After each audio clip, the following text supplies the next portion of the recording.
Good afternoon, one and all. This is Ken Sylvester with the Believe Me movement. I'm here today with my co-host, Robin Alexis. We have two very special guests on our show today. Terry, who previously had a USO sighting, and Dr. Nels, who helped me discover what happened to myself after I woke up while sleeping in a recliner with some unexplained injuries. Now, Terry has had a similar experience. While sleeping in his recliner, he woke up with a puncture in his leg.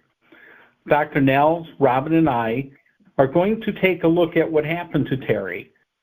So let's start this story off with Terry. Terry, please tell us your story. Sure. This was about 3 or 4 weeks ago. It was a very cold night. I let the dog out, brought her back in because it was so cold, and it was very clear. Stars were sparkling. It was like it was a beautiful night to watch the sky. It was a full moon, and I seen one star that was, or bright light in the sky. I thought it was a star. I'm not sure what it was, but it was closer than all the other ones, and it was a lot brighter. And it's in part of the sky that I'd never seen a light there before. I'm kind of an avid, star watcher and night watcher when the weather's right.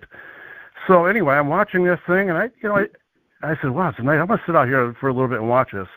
And just after a few minutes, I thought I seen it move a little bit. I said, "No." So I'm gonna watch a little bit longer, and I'll be darned if it didn't move more. It went down and over, and I watched it. I watched a little bit longer. And I said, "God, I can't believe this. I mean, these things are actually moving, or this one is actually moving." So I called an ex-wife who I knew was home about a couple blocks away, and I said, "I need you to go outside, go on the deck, and look out." And I give her the orientation of where this thing was. And I said, "I need you to look at this, and you tell me what you see." And excuse me.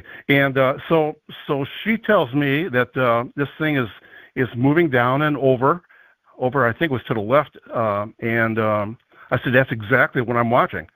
And so I said, "Just keep watching it," and then it kind of moved back up a little bit and over to the right, a little right of the original positioning, and then it went up again.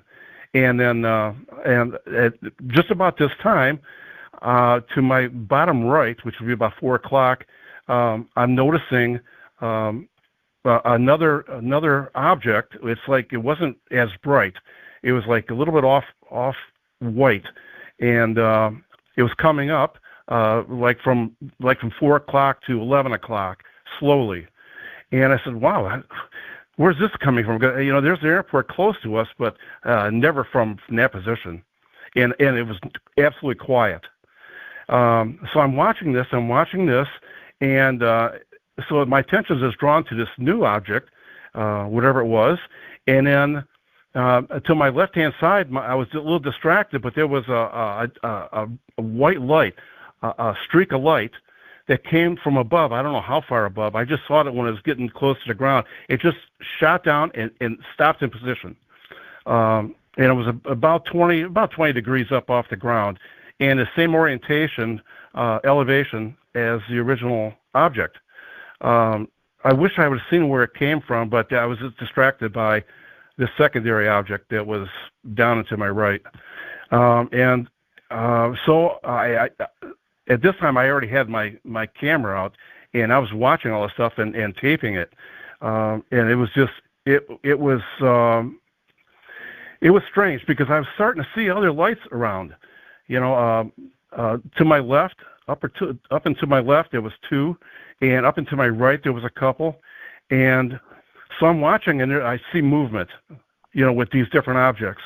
And I'm saying, "Man, oh my God, this is actually real, and I'm a believer, I'm not a fanatic, but I'm a believer." And I said, "Wow, I finally get to see one, and that's pretty much where it's at." I stayed and watched it for probably an hour and a half or so, taping at least an hour of it. And then it got so cold that I couldn't even hold on to the telephone anymore. It was my fingers were froze. It fell out of my hand a couple times onto the cement from the deck, and I said, "I just have to go in." As much as I'm taken back by all this, I still have to go in. I had no coat on. I had like thin shoes on, no hat, no gloves, nothing. And it was just terribly cold. It was like 20 degrees with wind. And in Michigan, that's still pretty darn cold.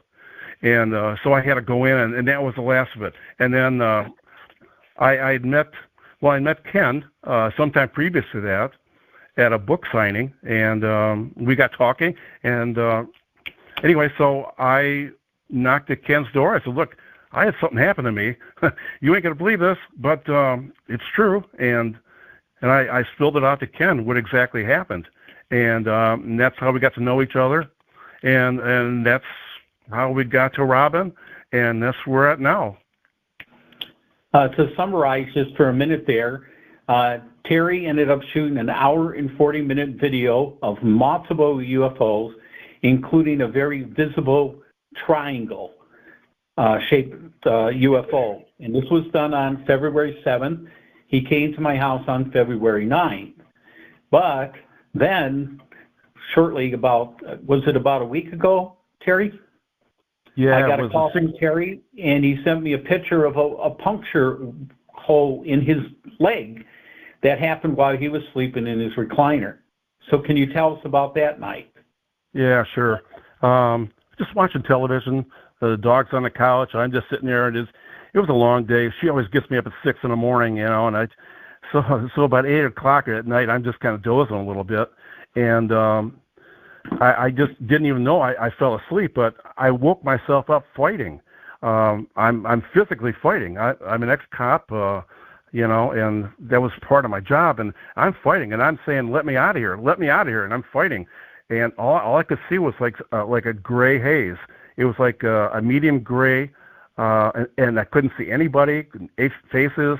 I couldn't really hear anything, but I knew I was injured. And I couldn't tell where or how, but I'm still fighting, and all of a sudden I woke up, and I was a little disoriented at first, and I looked around to see where I was hurt at, because I didn't know what happened to me. I just went out, it wasn't normal sleep at all. And I don't know how long I was out for. I don't think it was that long, but long enough that I looked down, and there's a puncture wound on my left shin. About a third of the way up from my ankle, and I think that's a tibia, and it's about a 1/4 inch round, and it was starting to bleed, and it was red around there, and it looked like strap marks. I took photos of it. It looked like a strap mark going across that area, and a little black and blue right away on top and bottom of it, and but it was deep. It wasn't like a scratch mark. It was a gouge in my leg, my shin. And even now, as it's healing, there's still a gouge there. Like if you took a quarter, and kind of scraped it off your skin, and that's kind of how deep it is. But right in the middle, there's a puncture wound. I don't know how far down it goes, but I had to put some pressure on it to keep it from bleeding. And I have no idea what happened to me. And with all this stuff going on with this other sighting, and information from you guys, I just thought I'd better tell Ken, and that's where we're at. And that's where Dr. Nels comes in.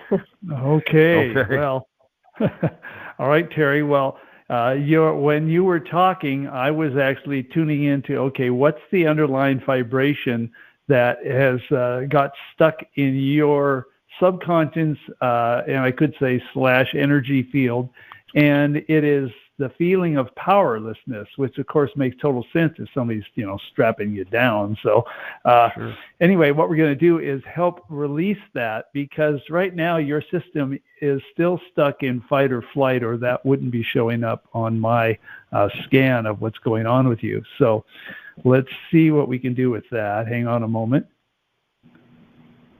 And what we're going to do is, we're going to replace the feeling of powerlessness that's stored with another vibration, and this will help get you unstuck from this fight or flight response. And the vibration we're going to use is the feeling of trust. And this is a big trust, like trust in God, that kind of thing. So all you have to do is just think of the word trust, and I'll find out a little thing for you to do here. All right. Okay, with your eyes closed, you'll be looking down and to the left. And you can keep your head straight. Just look with your eyes down and to the left. And you're going to do slow, deep breathing, pausing a little bit at each end of your breath. So go ahead and start that. And while you're doing your breathing and looking down to the left, you'll be thinking trust and the number 7. And just think those over and over. And I'll be monitoring on the back of your head for a shift. Trust and 7. Trust 7. Now we're getting some pulses starting to come in. Boom, boom. There we go. Those have synchronized, so you can open your eyes again, Terry, and let me have a look here to see how we did. I'll have you think again about that waking up fighting that you were doing. Okay, yeah. We cleared that energy, so that's good. Let me see if there's something else we need to focus on. Hang on a moment. Yeah, now I want you to actually focus on the gouge, that hole in your leg. Focus on that. Okay, and that also opens a door, so let's see what we find here. And once again, the feeling of powerlessness comes up, so we're just getting to it from another angle.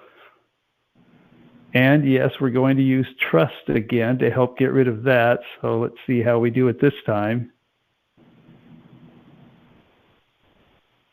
And with your eyes closed, you're going to be looking down and to the right this time. Same thing, you just kind of roll your eyes down to the right. But this time you're going to take a full breath in and hold it as long as you can, thinking trust and the number 6. Trust and the number 6. And I'll be monitoring on the left side of your head for this. Trust and 6. Starting to get some pulses coming in.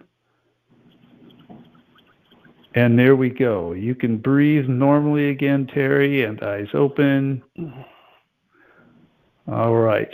And then we're going to double check and see if we cleared that. So, Terry, I want you to focus on that gouge on your leg and what happened there. Okay. Okay, and that is no longer reactive. Are you picking up anything as I'm doing this, Robin?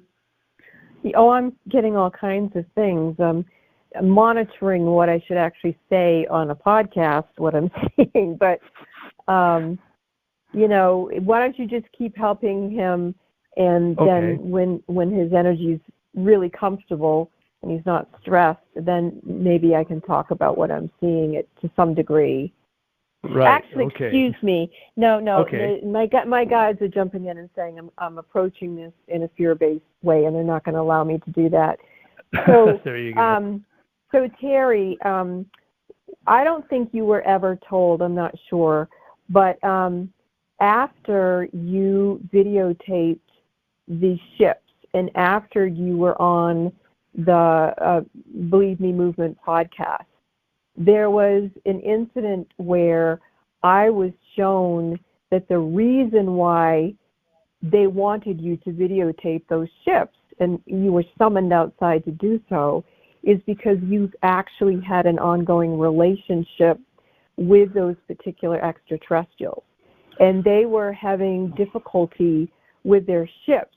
Normally their ships can come in and out around like the waters or the nuclear power plant and do whatever they're doing, and they were able to function in a certain like apparatus or energy technology that worked. But what happened is 5 of their ships got stuck, and I was shown after all of this these 5 ships that were stuck, and I don't recall all of the different things that I had to do to assist them to get unstuck, but what I do remember is that in the process of me working with those beings to help get their ships released, you astrally projected into the ship, and you didn't see me, but you were having a conversation with them, and you were trying to assist them and releasing the ships. And the first 4 ships, I don't remember what we did, but those ships left relatively easily. But there was one ship that was really, really stuck, and there was something to do with the way that the ship was powered. And there was something that we took out, and then we had to shift it around, and then we put it back in, and then the ship was released. But it had something to do with water and the nuclear power plant, and maybe Ken can remember some of this, and then I'll decide whether I'm going to continue with more information. So before you say anything, Terry, I'd like to go to Ken. Ken, is there anything else you remember about that? Yes, we found that the water they were looking for was heavy water, and heavy water was needed to mix in to create some nuclear fuel so they could power the ship. Okay. So they had to convert regular water into heavy water, which is a process that I'm not totally familiar with, but they changed a couple of molecules or something like that since, and it changed it into heavy water. Okay. So before I give more information, how are you feeling, Terry, with this information? I don't know if you knew this or not. No, I didn't know it. But I had mentioned in the first podcast, I had an overwhelming feeling of this ship was in distress. Mm-hmm. I didn't know how or why. I just had it was making sharp, quick movements, and it wasn't like gigantic movements. It was like short, and then and it would go back. It would go away from me, and it would like go into a smaller ball, and then it would come back. It would get dimmer and come back to the same spot it was. And that's the feeling I got right away. I mean, almost immediately when I took my phone out and started recording. Okay. So what we're telling you isn't a shock. It actually is resonating. This was probably 2 weeks after you were on the show. So, sequentially, a bit of time has passed.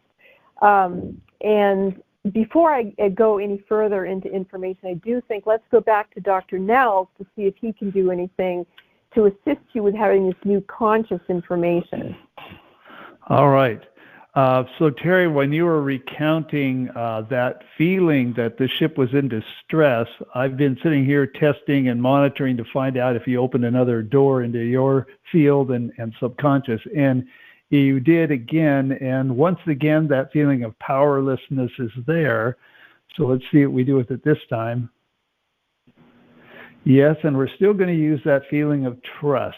And the good news here for you, Terry, is actually you can help if you start feeling, later after the show or even weeks or months later, like there's some sort of energy that you don't like about this whole episode or series of episodes that happened.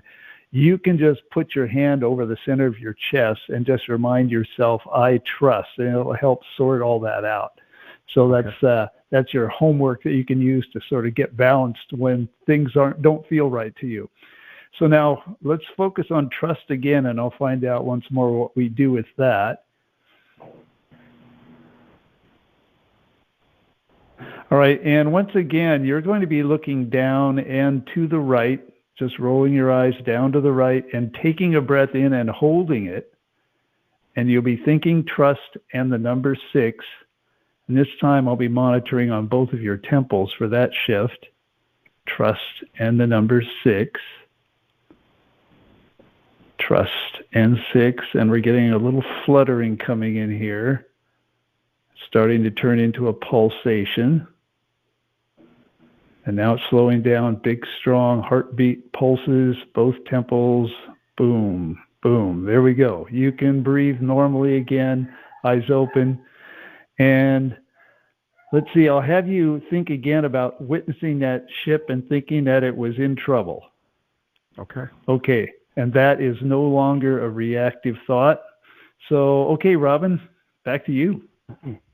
All right. So, I think nope, they're telling me to go. So what I'm being summoned to do now is, Terry, what is the name of your dog?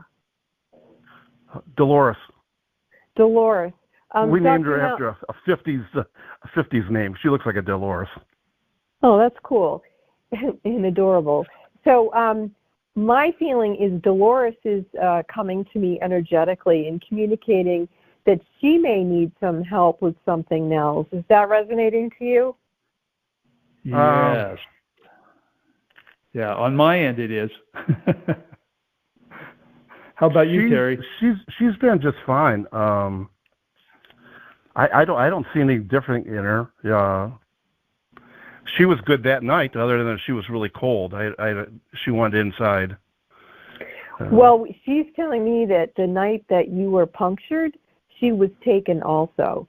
So if you don't mind letting Nels take a look at her, I think that might, be helpful if you're okay with that. Sure.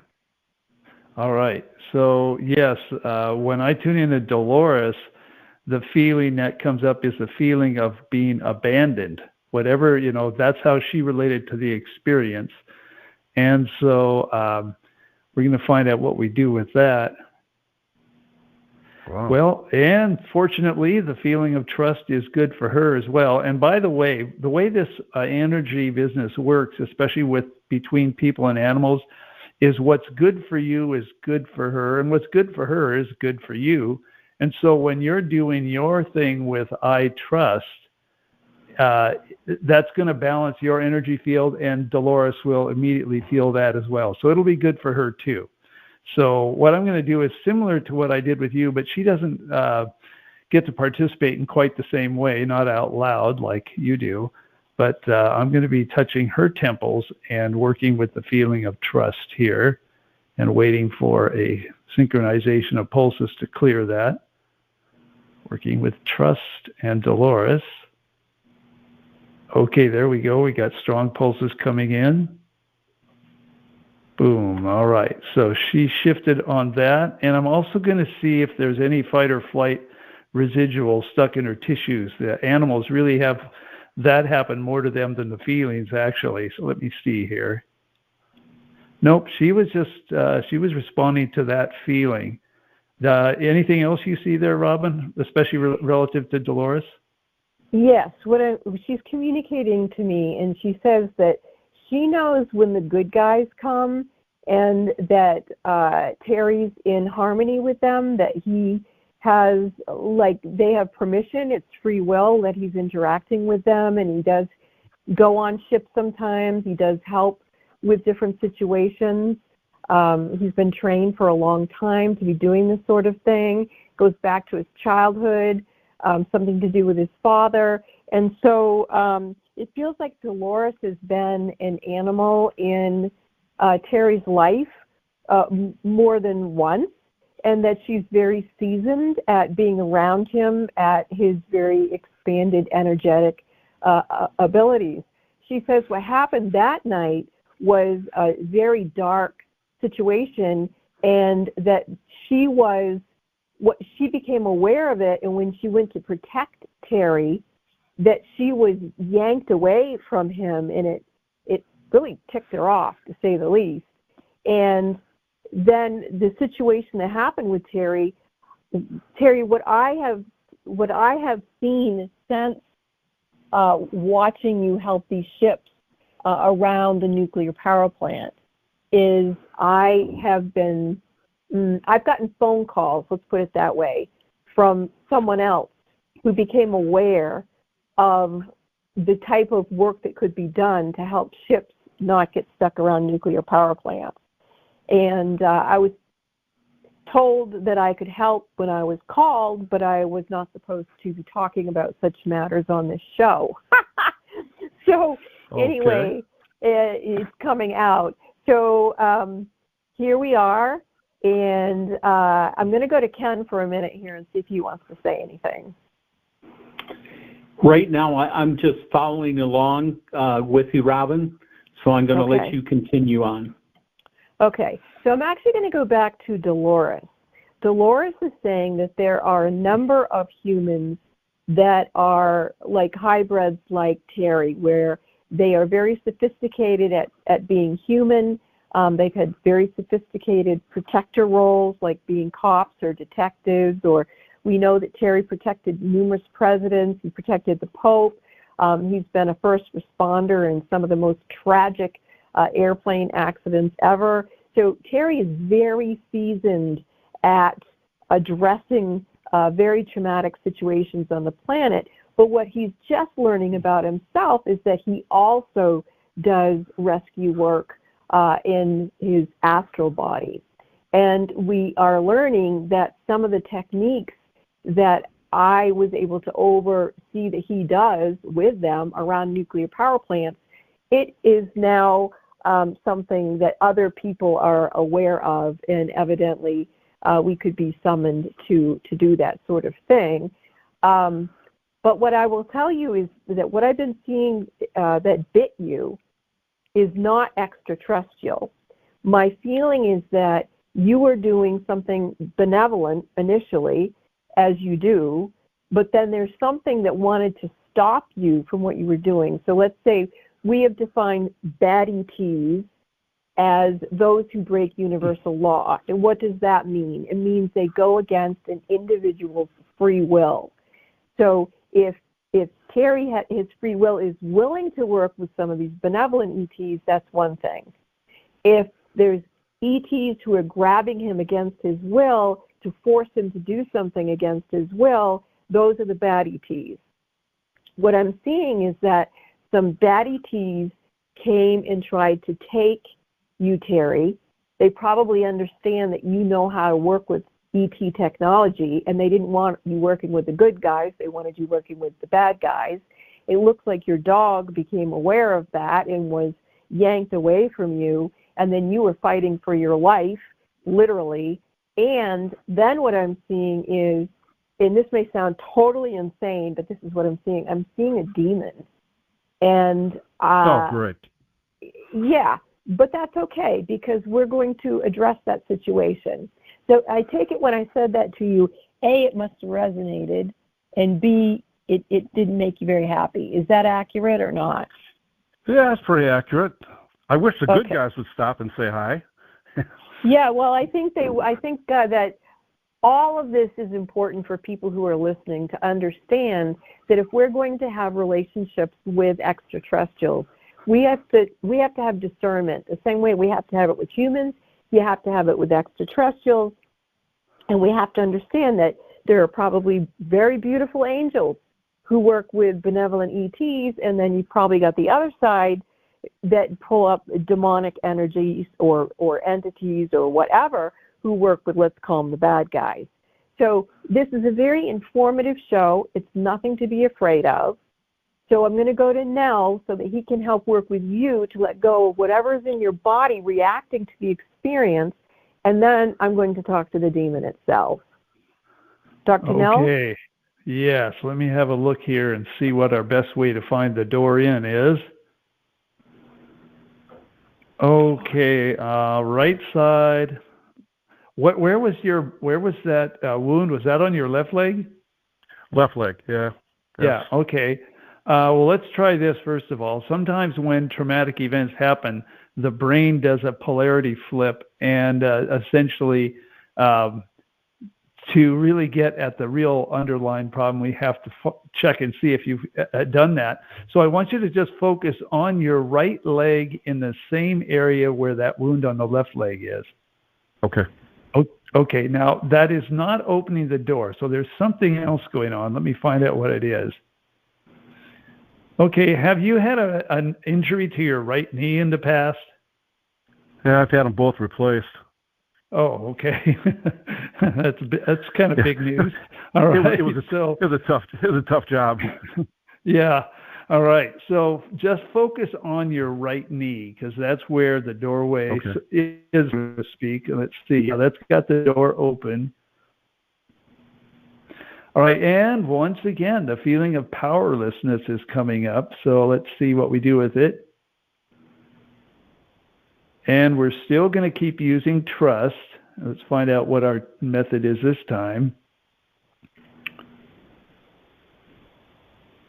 Okay, with your eyes closed, you're going to be looking down to the left, and you'll be doing that slow breathing, slow deep breath, and pausing at each end of your breath in and out. Go ahead and do that and think trust and the number 7. And I'll be monitoring on your temples for the shift. trust, and 7. Trust, and 7. And there we go. Big boom. All right. We have the synchronization, breathe normally again, and eyes open. All right. And then just to double check, Terry, think about your right leg in that same area where the wound was on the left leg. No, that was the wrong one. That didn't react. We're going to go to your knee. Go back to your knee. There we go. Yeah. And that is no longer reactive. All right, now I want you to focus on your left knee because apparently the energy is on both of them. So focus on that left knee. Yep, that's got the door open. And powerlessness again. All right, this time we're going to use a different feeling, and I want you to focus on perfection. And as I often tell people when this comes up, that to my mind, perfection is what is, first of all. Everything is perfect just the way it is, and that means that everything that happens to us is also perfect. So focus on the word perfection. And with your eyes closed, you're going to be looking down to the left, and you can imagine you're looking right at that left knee, and you'll be doing that slow, controlled breathing like you were and thinking perfection and the number 7. And I'm monitoring on your temples again for the shift. Perfection, 7. Pulses are starting to come in. And there we go. Big, strong, synchronized pulses. You can breathe normally again and eyes open. And just to double check, focus your attention on your left knee. Okay, that is no longer reactive. Okay, Robin, how about now? So, Terry, before I ask you a question about what I'm seeing, I want to know how you're feeling. I'm okay. The ETs don't concern me. A demon does. This is yeah. And what that's a dark area that I don't even think about. Well, then may I tell you what I see that you did? Okay. I see that when that demon had the audacity to approach you, you went after it, and you encapsulated it.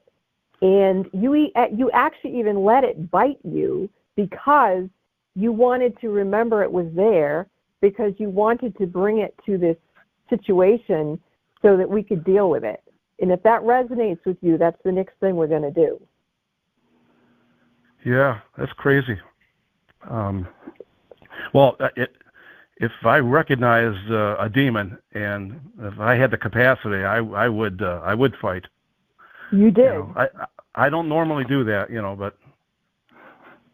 Well, you're nobody's fool, that's for sure.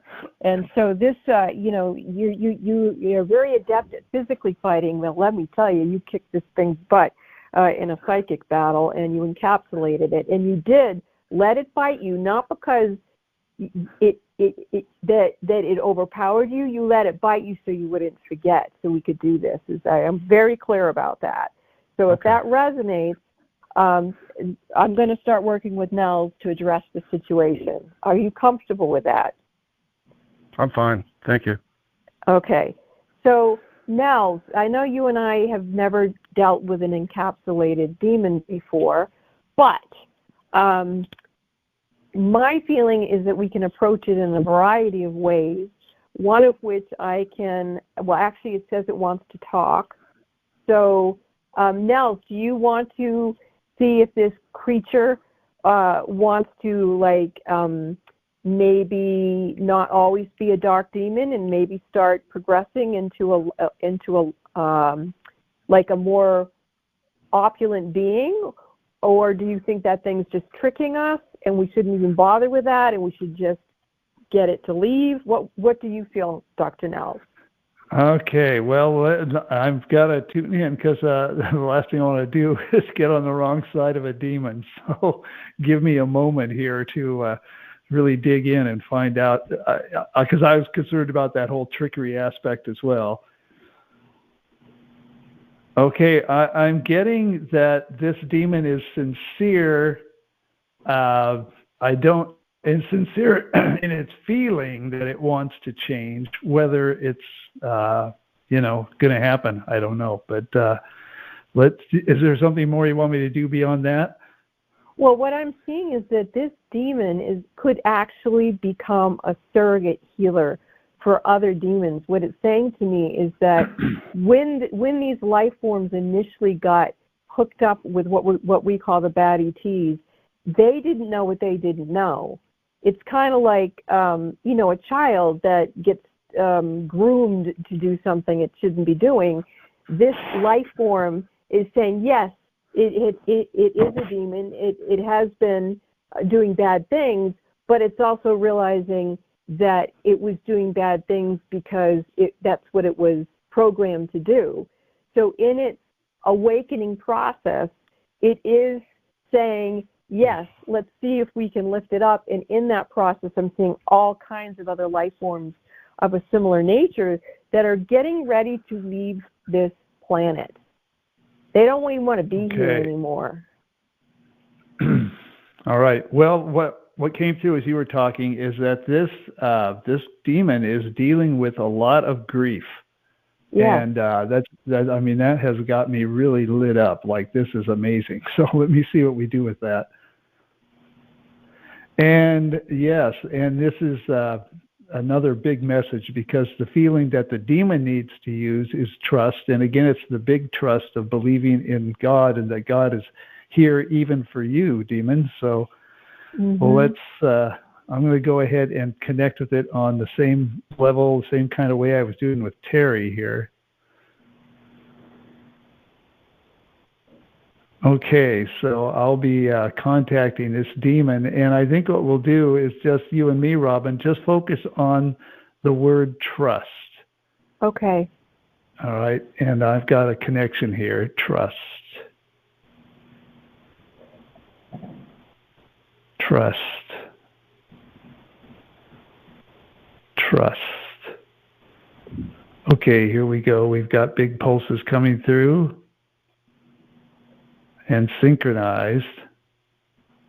All right, let me just check in to see if we cleared that. And we cleared that grief out of there, which was a big deal. I think that was, it might have fallen almost into the remorse category, but for some reason it came through as grief. Anything that you're getting from this, Robin?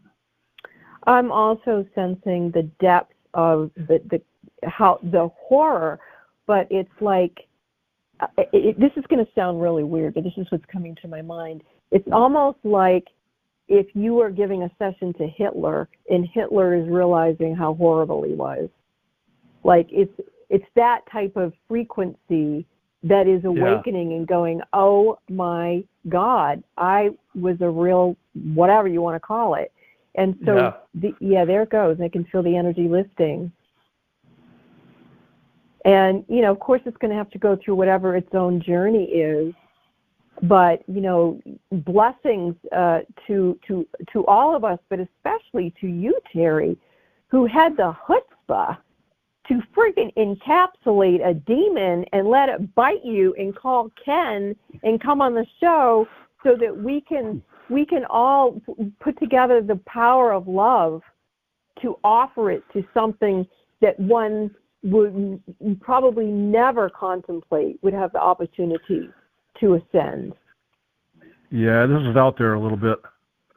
Didn't expect anything like this. Yeah. Well, I can tell you, Terry, this is not my normal thing. Yeah. Well, I think we can all safely say that. But let's just stay focused here, though. So where is the... Okay, actually, I'm seeing something or someone reach its hand in to the demon, and honestly, it looks like it's Terry's higher self is like pulling it out of where it was imprisoned, and saying, look, I'm not into you, but I'm also well, you're calling yourself a Christian. You're saying, I chose to do what I felt was in the highest and holiest. And now you have an opportunity to make a decision. And I see that it looks like Archangel Baruchiel is coming for, there it goes, whoa. Shakati Ileya Nahai.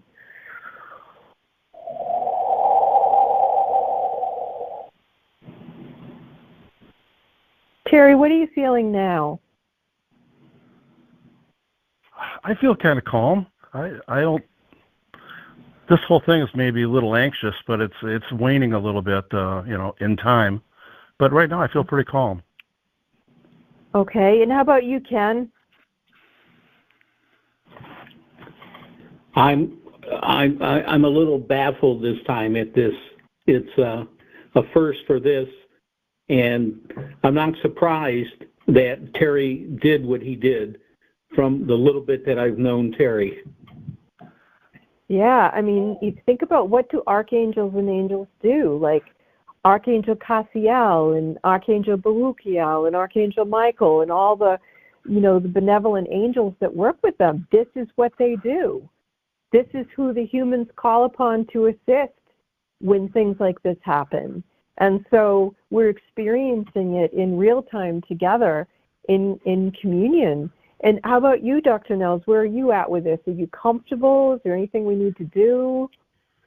First of all, I feel like the process completed wonderfully. And for my part, while this was unusual, it really was not as big as a weird step as I thought it would be when you started talking about it. Okay. Now what's interesting is I'm seeing a gargoyle. And remember in the old cathedrals, they used to put them on the churches because they felt the gargoyles. Yeah. I don't know a lot about that. Terry, do you have more information on that?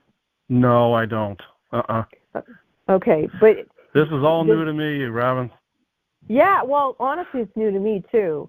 And I think that it's important for us to accept that we all just stepped into a frequency that we have never been in individually or together before.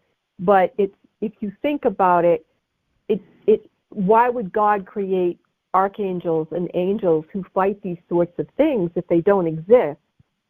And so it only kind of makes sense that we're calling upon that to be lifted. I think the thing for me that's the most unusual is I never thought to think that maybe something that we label a demon would actually also want to be released from a trap that they were in and possibly grow and ascend.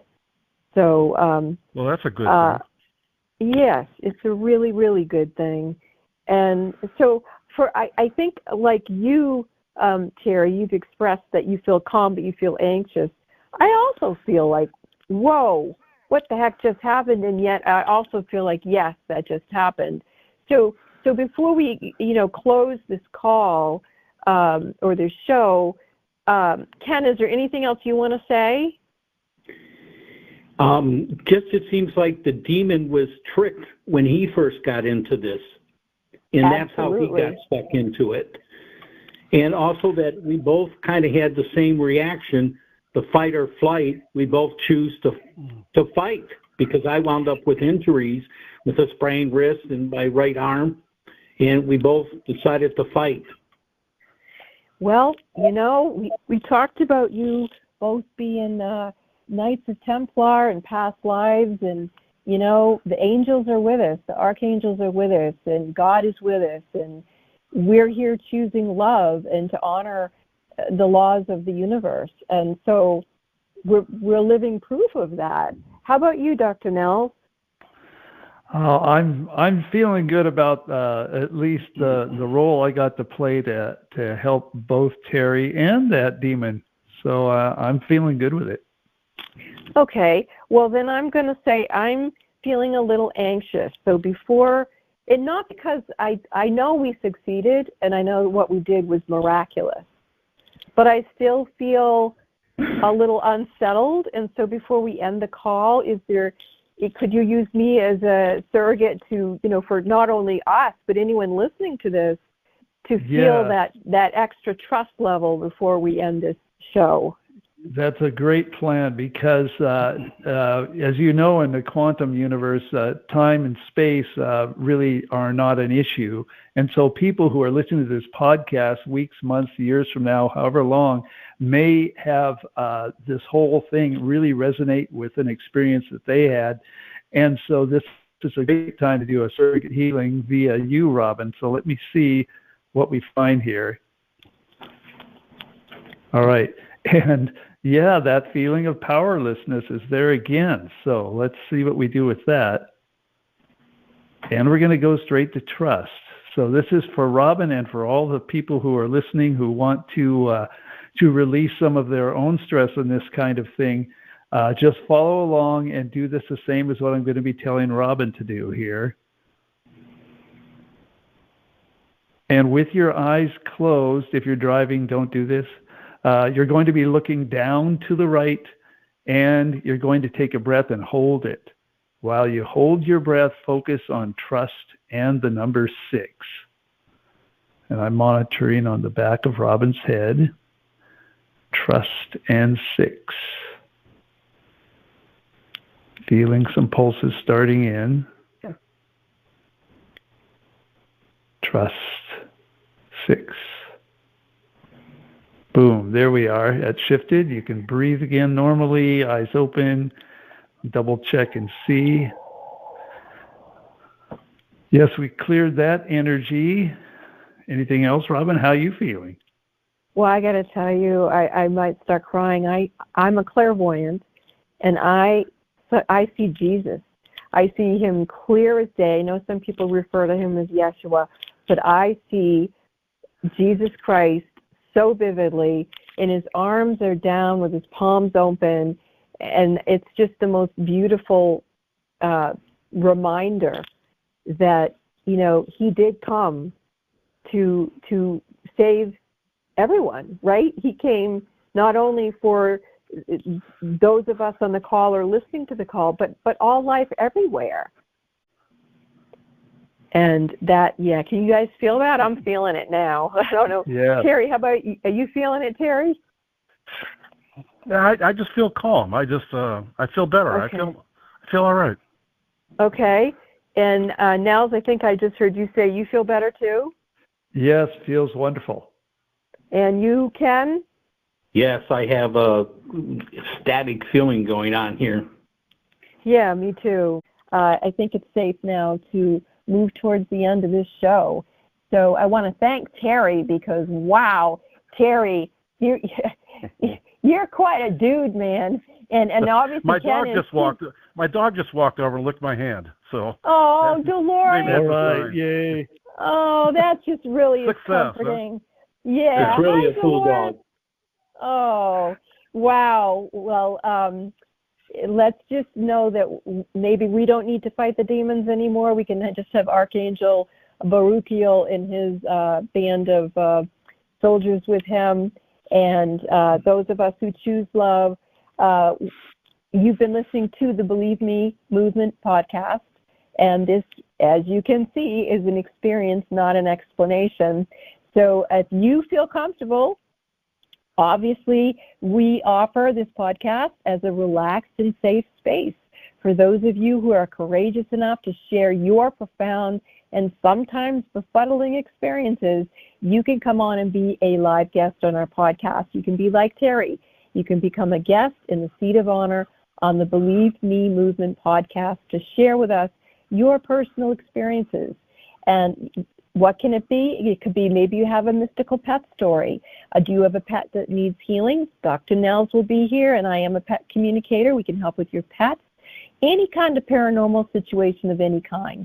Have you seen a UFO? Have you been abducted? Whenever you feel courageous enough to share your story, we're here to help you. You want to come on the show, you email me, Robin Alexis. Here's my email address, spiritlady.robin@gmail.com. That's spiritlady.robin@gmail.com, and we'll get you on the show. Now, this show is co-hosted by best-selling author Ken Sylvester of the book We're Not Alone and Here's the Proof. You can go to Amazon and put in Ken Sylvester, We're Not Alone and Here's the Proof. And then I am Spirit Lady Robin Alexis, and we are your co-hosts of this Believe Me Movement podcast. And this podcast is brought to you by RobinAlexis.com. That's RobinAlexis.com. Now, be sure to like and subscribe to this YouTube channel and tell your family and friends about it, because let's face it, you're not going to hear a lot of other podcasts that are as like, oh my God, you know, we're here and we're all having brand new experiences and we can share them together. And let's remember to choose love, have an open mind, and over and out.